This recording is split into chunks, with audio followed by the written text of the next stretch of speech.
Hi everyone, this is your video learning for our quiz on Tuesday. Remember to use your red books to take notes, and you can use those for the quiz that follows. All right, so just a review of some vocabulary words. All of these vocabulary words are now on the MyTVT, and you'll see we have 2 pages at this point of vocabulary. I'm not yet going to quiz you closed book on these vocabulary words, but that's coming up. So I would advise you maybe to make some flashcards. So while the words are small, because each time we kind of add a new word during class, I try to place it on the sheet, and then it will get larger if you don't kind of start dealing with it now. So let's just kind of for your own sake, just kind of go over them. Torah Shabbat, conversational Torah. Torah Shebichtav, written Torah. Rashi is a shortened form for Rabbi Shlomo ben Yitzchaki. He's kind of the main commentator on both the Torah and the Talmud. Smart guy. Mishnah is the oral Torah written down, or conversational Torah written down. Shisha Sidrei Mishnah, 6 books of the Mishnah. Masechet is a tractate or subdivision of the Mishnah. Sorry, I spelled Mishnah wrong there. So, like Rosh Hashanah is a Masechet of the of one of the 6 books. The book of the book of Moed. Okay. Parsha is a section of the Torah that's ready to eat. Tameh means impure. Tahor means pure. Agadah is the story or fable, non-legal part of the Torah of the Talmud, whereas halacha is Jewish law or the legal part of the Talmud. Ba'kal, a voice of God. Kushya is a difficulty or problem. We'll see. Actually, Rashi will bring up a kushya today. One of our pieces. Teirutz is a solution. Ona'ah b'dvarim. Wow, that was a long time ago. Deception with words. Using words that you withhold or offer to create a relationship imbalance. And lo bashamayim, he not in heaven. So here are our newest words that you'll probably want to make some flashcards of these. Our first one up top when we were talking about Sukkot, Yom Tov, Moed, Good Yontiv, Guten Moed. So Yom Tov or Moed are kind of the holidays that are kind of Shabbat-like with restrictions, except for carrying and making food. Good Yontif is a kind of a greeting that we give to someone on Yom Tov. Yontif is probably the Yiddish way of saying Yom Tov. And Guten Moed is if you can say that as well. Bar plukta, we had the word plige, which means like division or disagreement. A bar plukta is bar meaning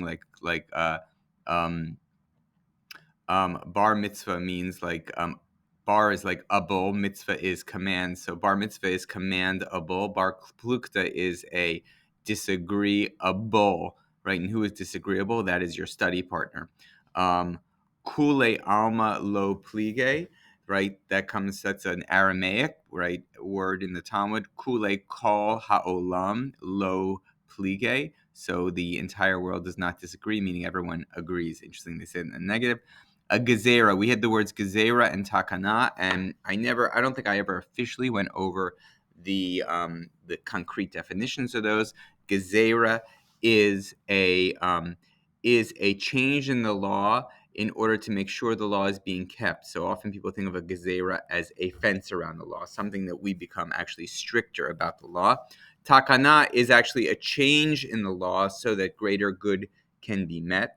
Right, the takanot of Rabbeinu Gershom, that even though the Torah says you can have multiple wives, Rabbi Gershom said, no, you can't do that. Even though a woman in the Torah doesn't have recourse to divorce his husband in the Torah, according to the Takana of Rabbeinu Gershom, yes, she may say, I don't want to be with him anymore. Takanat Hashavim. This is the Shavim is a takana for anyone doing tshuva.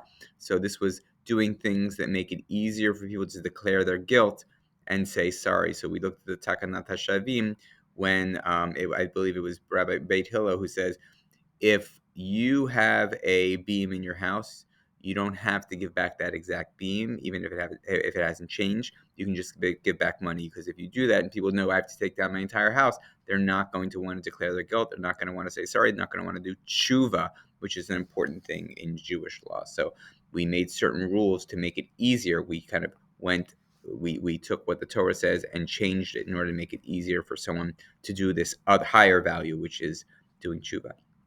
Kumase is an active performance of a commandment. Sheva Altazeh is passively not doing a kind of a negative commandment, like you're sitting down and you're not doing something, and sometimes that's an important way of observing a commandment, even though you're not doing anything.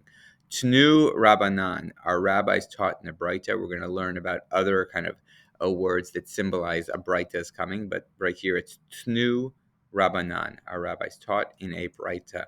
Braita is a Mishnah like law that didn't get into the Mishnah. Stam is the anonymous voice or editor of the Talmud. Okimta is a specific situation, and when we ask in the Talmud the word b'mai okimta means with what is the specific situation that we're dealing with. Mai meaning ma, right? And tefach is the size of a fist. Tefachim are two together, and then if you talk about shalosh tefachim, 3 tefachim, 4 tefachim, stuff like that. My taima de. What is the reason of? That's a technical term that you'll see often in the Talmud, where they're asking for why does someone hold the way they do. My taima de. What is the reason of? De means she. De means of.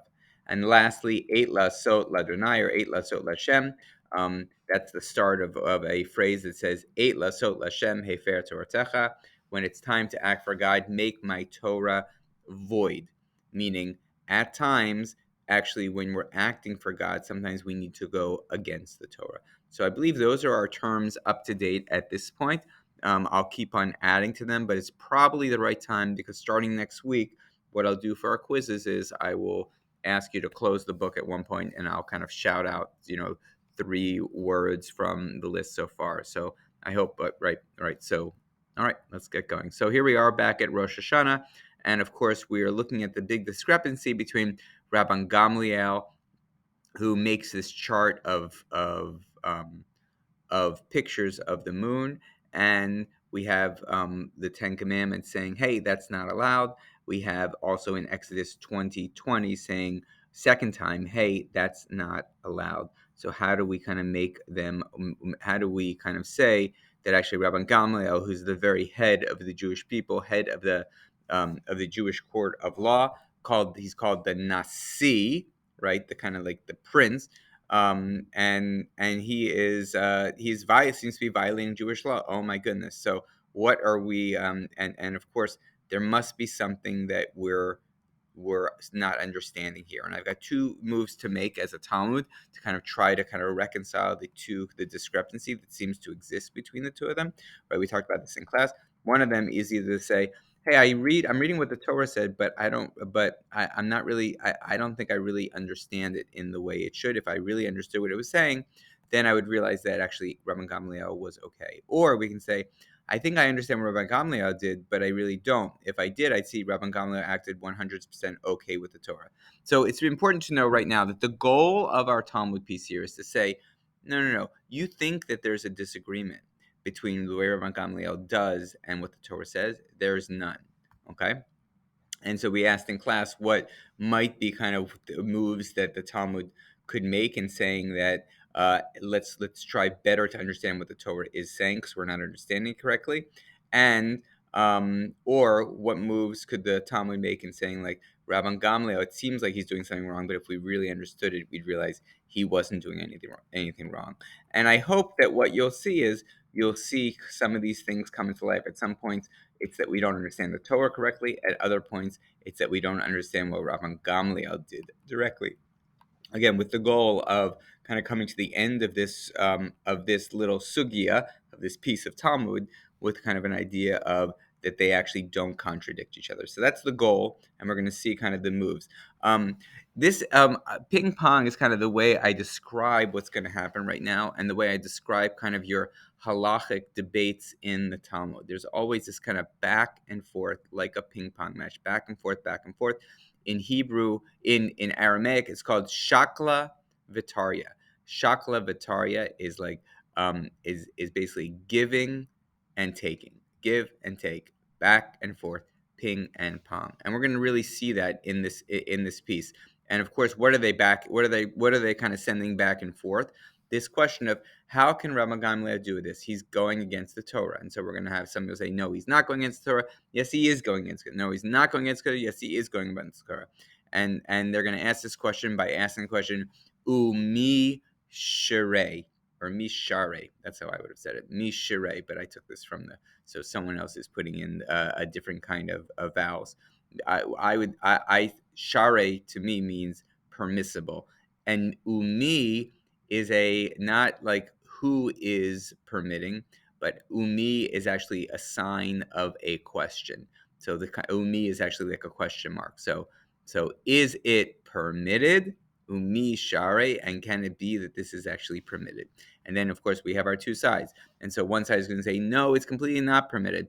And everyone's going to say yes, it is permitted what Rabban Gamliel did. So we're going to have a no, Rabban Gamliel is going against the Torah. No, he's not going against the Torah. And that's going to kind of go back and forth. And you'll see actually it's really actually this is kind of a structure of the entire piece of Talmud, and it's kind of like if I were like to do it in boxing match, it would be like no, yes, no, yes, no, yes, no, yes, no, yes, no, yes, yes, yes, yes. All right. So and today I think my goal is for us to get through the no, yes, no, yes, no, yes, no, yes, no, yes, and then it gets a little more complicated, and I'd really like to do that in class, but we're going to try to get far today. And so here's how this here the house is how this kind of works. Right here we have the ping side is saying it's so here's our big question up here. Mi share, mi share, right? How is this permitted? And how can this be permitted? And the ping side is going to say, actually, no, it's not. It's not permitted. But then the pong side is going to shoot down the reasoning. Then we get attempt number 2 to say, no, it's not permitted. We shoot that down. No, it's not permitted. We shoot that down. No, it's not permitted. We shoot that down. Then it gets a little more difficult because instead of doing this kind of normal, no, it's not, yes, it is, no, it's not, yes, it is, no, it's not, yes, it is, no, it's not, yes, it is. Um, Now we get actually what's going to happen here down below is we're not going to kind of provide a new attempt. We're just going to try to win the argument not by trying a new attempt, but by keeping attempt number 4 and saying, hey, the way you shot it down is not correct. I don't agree with that. And then, oh, sure it is. It's a good attempt. No, it's not a good attempt. Sure, it's a good attempt. And then at the end, we're going to say, and here's another way of saying yes to what Ramadan is, and here's another way. So that's kind of be our entire flow of our sugya today. It's actually really beautiful how it flows like this. Not every piece of Talmud flows this way, and I'm obviously picking one that has this really nice logic, and that will be one of the criteria for why I pick certain things, just so we can kind of see that. And I'll also say that if we look at this, and there might be some of you that want to look at this in the original Talmud piece, there's some pieces that kind of get stuck in the middle, and I can tell you why it is, but I've taken it out just to kind of keep the bare bones of the attempt, shoot down, attempt, shoot down, attempt, shoot down. So I'm doing a little bit of editing of my own for the purpose of kind of our educational endeavor here today. But I'm happy if anyone wants to kind of look and say where did you do that, Rabbi Light, and why. I'm happy to see it. Okay, so here we go, everyone. So we're going to start just like this. So here we go. Umish ar mishere. How can this be permitted? And the pink side is going to say you're right. It's not. It can't be permitted because it says it says lo tasun iti Elohei kasef Elohei zahav lo tasun. Do not make of those that are with me gods of silver, gods of gold. Don't make them. Meaning, don't make those things that are dwelling with me up high in the heavens. You shouldn't make them. And so this feels like a very clear commandment not to make the moon. Okay, and the Pong side is going to have to try to figure out a way to respond to this. And of course, the Pong side is going to look at what it says. Don't make with me. Don't make of those that are with me a god of. Don't make them. And so we're going to try to figure out an idea. And the first one is, oh, there's our hint. Don't make them. Okay. And the Pong side is going to say, just going to come and say, well, wait a second. I know what the moon kind of looks like if I were to look in a telescope, and even today it's even more clear. We've seen pictures of what the moon looks like, and I know what's probably drawn on Rabban Gamaliel's chart. He's probably got a little like a silver or a yellow sliver, a yellow thing like this, and yellow thing like this, and yellow thing, and so there is not 100% exact likeness of the moon that is on Rabban Gamliel's sheet. Of course not. He's making these crude drawings. That cannot be what the Torah is talking about. The Torah, when it says something is not permitted, is actually saying that it's if I can make something in a 100% exact likeness of that thing, that's when it's not permitted. And of course, those pictures, that doesn't even really feel like a moon. Everyone knows it's a picture and not a attempt to make a real image. So I just want to stop here for a second and say, look at what we've done here. We have provided a good reason for why the pings idea isn't true. But in the same way, we've still given the ping a yes. We've actually said, yes, actually, ping site, you are correct that if I could make something that is 100% an exact likeness of something else, that's something I'm not allowed to do. But if I'm making something that's a representation of that other thing, that's when I'm actually okay. So the way the Pongzai is saying, I understand the Torah to forbid something, but this is not really what they're forbidding. And we're going to see this phrase here, which is going to come up a few times in our sugya, a few times in our Talmudic passage, that says the following: Lo asra Torah ella. Asra means from the word asur, which means forbid. So if something is asur or usur, it is something that is forbidden. Like if someone said, "Hey, Rabbi Light, can you eat this piece of pork?" So either I could say, "No, I can't eat it because it is lo kasher, or not kosher," but I can also say it's usser, or it's usser, it's forbidden. Um, and so that's the word here. The Torah does not make usser anything except. So by the way, in the same way, we kind of, for some reason, we learned Kule Alma Lo Plige, the entire world doesn't disagree, meaning it disagrees, meaning, and the same thing kind of here, not, the Torah does not forbid anything except for, meaning this is what the Torah it forbids. Okay, the Torah forbids, um, the Torah forbids making 100% exact likenesses of a moon. But our picture is really not like that, so we are okay. And by the way, at this point, even though I'm not going to include it, the the Talmud then goes on and uses the word kedetanya. Okay, so we know that just like when we said tnu rabbanan, it said that meant, and the rabbis taught this in a Braita. The word Tanya means a Braita, right? Or taught in a Braita even. And K means like, D means that. So basically, this is going to bring a proof for what was just said. And this Braita, I don't include it here because it's a little complicated, but basically, it is a proof for that the Torah, whenever, I can make something that's the exact likeness of something else, that's what's forbidden. But since I can't, since that's not what Rabban Gamliel is doing, it is not forbidden. So kid the Tanya, like that a Braita says, and the Braita gives us an example of how when things are exactly the same thing, I'm not allowed to do that, but when it's like a representation, I am allowed to do. So really, and here's how it plays out, right? So here the Pong side says specifically, Lo asra Torah ella. If you could make an exact image of those things, like a sun and a moon, then sure the Torah would have said asur, but you can't really do that. The picture that Rabban Gamliel had were not exact renditions of the moon, ke de Tanya, and there's a Braita that supports this idea. So basically, at this point, what we can say is that this didn't work.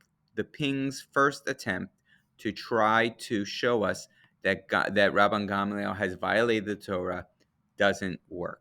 So now we need to find another way to show that Rama Gamliel is wrong. And so here we go. Attempt number 2. And here we begin with the word, again, the word that we just saw before, Tanya, which means there is a Braita. And this word right here, Veha. So ha means, vi means and, ha means, isn't there a, so Vaha Tanya means basically this kind of expression of consternation of like, but isn't there a Braita? And of course, what are we trying to do here? We're trying to show that what Rabban Gamliel did is not permitted. So we're going to say something like, but isn't there a Braita that says, and so that's going to show this word Vaha Tanya is what we're going to need here. And so this Braita, whatever it is going to talk about this verse once again. Don't make of those that are with me gods of silver and gods of gold. Don't make them. And so what this Braita is going to say is, wait a second, it makes it pretty clear. Okay, so maybe I'm not making exact replicas, but basically the Torah is saying that anything that is up there, do not make those things. Okay? And so the Pong side is going to have to respond to that, right? Because it's saying, and it's looking closely at these words, with me.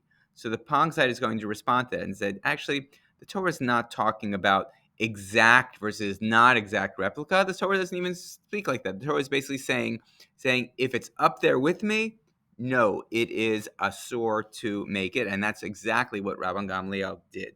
So the Pong side is going to say the following. I think Yona might have brought this up in class, and it uses that same phrase again. Lo asra Torah ella. The Torah does not say something is asur except what, right? And now we're going to try to figure that out. And here it says, with me. So look at those words, with me, and they're saying, with me means living with me. Like if this is God talking, don't make of those that are with me. So those that are with me. And so the rabbis are saying here, if you really understood the way heaven works, there are actually multiple levels of heaven, and only the topmost level is the place where God lives. God lives in the penthouse, right? In the highest floor with the greatest view. But there's other levels of heaven as well that are lower, and in those lower levels, that is where the sun and the moon and the constellations are. But in those upper levels, it's really only the angels and God. That's the stuff we're not supposed to make when the Torah says this. There's this, the moon and sun, that stuff is A-OK. So here we are. Once again, the pink side's been rejected. We need to find another way to show that Rabban Gamliel is not correct. Attempt number 3. So by the way, and we have this word again, Vehatanya. By the way, here it is written like this, Vehatanya. And by the way, in modern Hebrew, if you put a ha in front of a sentence, that is an indication that sentence is going to be a question sentence, and that's exactly what the Talmud is doing here. Ha Tanya, isn't there a Braita? Isn't there a Braita that teaches? And now what are we doing? Now we're looking at this phrase here from the Ten Commandments, right? So if you remember back, way back when we were looking at the different things that Rabban Gamliel might have done wrong, we looked at one thing from the Ten Commandments, a phrase here, and then a phrase from Exodus 20:20. Up to now, we've looked at 2 things from Exodus 20:20. Now we're going to look at the Ten Commandments. So it's almost like they exhausted their kind of work with the first verse. Now we're going to try this one, okay? And the first thing the Torah is going to do is, when you shall not make for yourself a sculpted image of any likeness of what is in the heavens above, on the earth below, in the waters under the sea, you shall not bow down to them or serve them. And so if Rashi were looking at this, of course he would say what? He would say, oh my goodness, this is a big kasha. Feels like all of these are extra words, right? Right? God could have said, and it would have been clear, you should not make for yourself a sculptured image of any likeness, and you should not bow down to them or serve them. We have all these extra words. What are they here? They must be here to teach us something. What actually is it that they're here to teach us? And this is exactly what the Ping side is going to say. The words asher bashamayim, that are in the heavens, are here to teach us lirabot, to include the chama, the sun, ulevana, and the moons, the kochavim, and the stars, umazalot, and the constellations. So we're saying, actually, Rashi would tell us that if we were really reading this correctly, we would understand that the Torah is explicitly saying these had to include these words, because you might have thought that maybe actually all those things, because they're in the lower realm of heaven, are okay to make pictures of. But the Torah makes it clear: no making images of the sun, of the moon, of the stars, of the constellations. So how are we going to go ahead and to have a Pong side to reject this? That's a good question. Did you figure it out? So what they're going to do is they're going to look at a different part of the same pasuk that says, "You shall not bow down to them or serve them," saying, okay, I agree with you that we're not allowed to make uh, the sun and the moon and the stars and the constellations, but why? Why? We're not allowed to make them in order that we do not bow down to them or serve them. But is Rabban Gamliel actually doing that? Absolutely not. He's using them to test someone, right? And so this is exactly what the Pong side is going to say. When this is taught, it's taught in the context of serving or praying to these images, and that's not what's happening here in our case. So it just can't be true that this is not allowed. But again, remember, look what we've done. We've have one yes as well. We have a yes saying, I agree. Actually, you're correct. It is talking about the sun, the stars, the moon, and the constellations, but it's talking about it in the context of bowing down and praying to them, which is not what's happening here. So again, Ping side's rejected. We need to find another way to show that Rabban Gamliel is wrong. And here we go, starting with the words again. The Hatanya, meaning, and isn't there a Braita which says the following? And you shall not make for yourself a sculpture. So we're back to the Ten Commandments here. And now, instead of focusing on the words of what is in the heaven above, what is in the sky below, what is in the water below, we're focusing on these words: you shall not make for yourself, right? Meaning, it's not about serving, it's not about worship, it's about the making process. You shall not make these drawings, you shall not do this kind of work. So what are we going to be able to say for, right? So here's the Braita. I have another Braita that says we're not talking about worshiping of these images, we're talking about the creation of those images themselves. Okay, and so what do we think we can do for the Pong side to help us out here, right? Oh, Sha'ani Rabban Gamliel. So first of all, this is an important term to know, and I'll place this on because I see it all the time coming up in the Talmud, at least in my limited exposure. Shani means different, meaning, so Rabban Gamliel is Sha'ani, is different. He's different in some way, which is meaning what they're saying. He is the Nasi. He is the head of the Jewish people at this time. He's not making things like this himself. People are certainly making it for, not them, for him. So sure, it might say don't make for yourself, but Rabban Gamliel isn't the one who's actually drawing these things and making them. He's got some experts that are going to do that. Now, by the way, of course, what you could say then, oh well, if he's got experts doing that, then don't those experts really, can't they make an exact image? And that would bring us back to our beginning argument. They could say that. For some reason they don't, but they're saying someone else has made these already. Like maybe he's inherited the job and they're already there, right? Because he's not the first Nasi, is he? I'm not sure. That's a good question. I don't think he is. But um, so he goes out to. I'll have to check that. But they're basically saying that it's make for yourself, and Rabban Gamliel is different. He, because of his high status, he didn't make these himself. So I think this is what all we're going to get to today at this point. But I guess what I want you really to see is, so here it's all kind of mapped out in a really nice way, right? We see, like, we start here, we go to here, we go to here, we go to here, we go to here, we go to here, we go to here, we go to here. And each time is like not permitted, allowed, permitted, right?